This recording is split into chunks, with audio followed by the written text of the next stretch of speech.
Good morning, all of you. Today I will start a new chapter in history, chapter number 3, Farmers and Herders. Before watching this video, you can open your SST book and try to understand the topics. So let's be start. आज हम इस chapter में क्या क्या study करेंगे? First of all, timeline, Neolithic age, Neolithic settlement in Indian subcontinent. तो कुछ topics हैं, इनके बारे में इस चैप्टर के अंदर डिस्कस करेंगे। पहले हम ये जान लेते हैं कि प्रीवियस चैप्टर में हमने क्या स्टडी की। हमने स्टोन एज पढ़ा, पैलोलिथिक एज पढ़ी, मैसोलिथिक एज पढ़ी, जिसे हम मिडिल स्टोन के नाम से भी जानते हैं, और नियोलिथिक यानी न्यू स्टोन एज भी के बारे में भी स्टडी की हमने।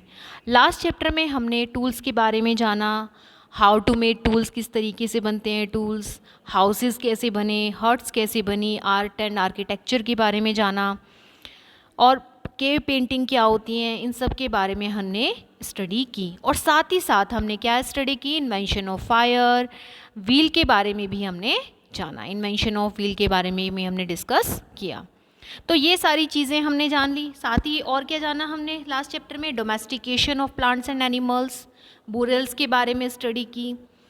तो अब हम इन सब के बारे में हमने बात की। हमारे चैप्टर के जो अब हम इस दौरान जो चैप्टर पढ़ रहे हैं, स्टडी कर रहे हैं, इस दौरान कौन से चैप्टर की स्टडी कर रहे हैं? चैप्टर नंबर 3, नियोलिथिक एज, जिसको हम न्यू स्टोन के नाम से जानते हैं। तो नियोलिथिक एज फूड प्रोड्यूसर रहा है। कुछ मैं समरी आपको बता रही हूँ चैप्टर के लिए। फूड प्रोड्यूसर रहा। सबसे पहले जिन्होंने फार्मिंग की वो नियोलिथिक सेटलमेंट के लोग थे।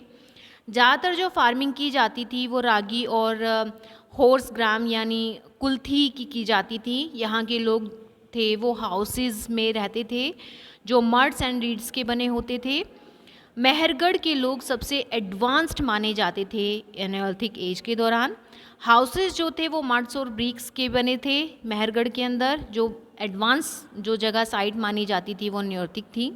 ओके, तो ये कुछ बेसिक चीज़ें थी जिनके बारे में हमने डिस्कस किया। कल्टीवेशन बहुत अच्छी थी वहाँ की, needed pots to store cooking, eating, drinking. तो इन सब को स्टोर करने के लिए पॉटरी का भी इन्वेंशन हुआ यहाँ पर। तो काफ़ी सारी चीज़ों में डेवलपमेंट हुआ था। ओके